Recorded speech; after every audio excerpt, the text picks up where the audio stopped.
मिलेगा तो मुझे याद करोगी।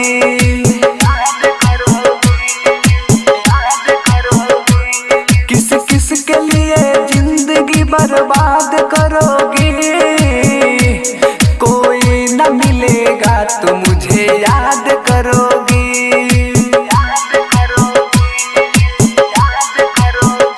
मुझे याद करोगी,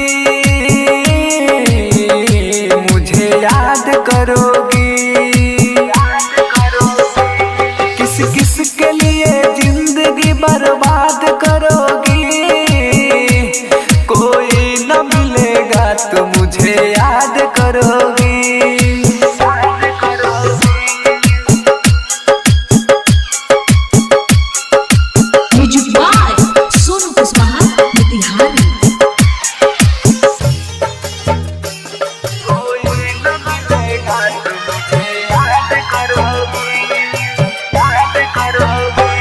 छोड़ के जाती हो एक दिन आना पड़ेगा।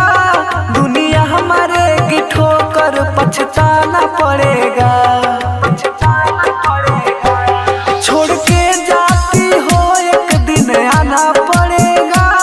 दुनिया हमारे की ठोकर पछताना पड़ेगा।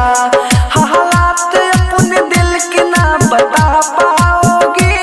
हमसे भी अब नजर ना मिला पाओगी।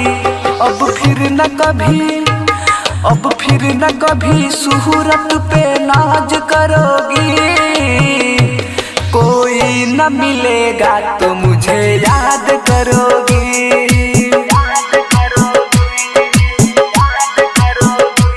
किस किस के लिए जिंदगी बर्बाद करोगी। कोई न मिलेगा तो मुझे याद करोगी।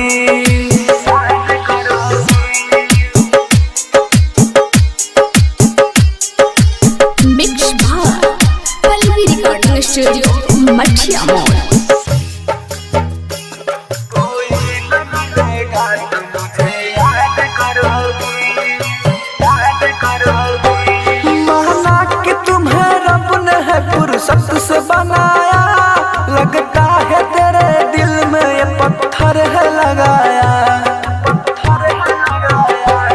माना कि तुम्हें रब ने है फुर्सत से बनाया।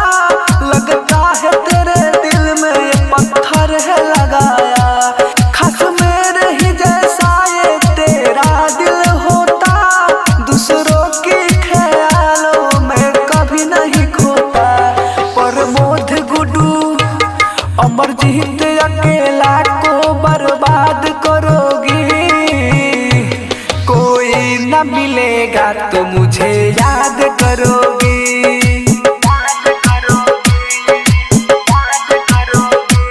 किस किस के लिए जिंदगी बर्बाद करोगी। कोई न मिलेगा तो मुझे याद करोगी।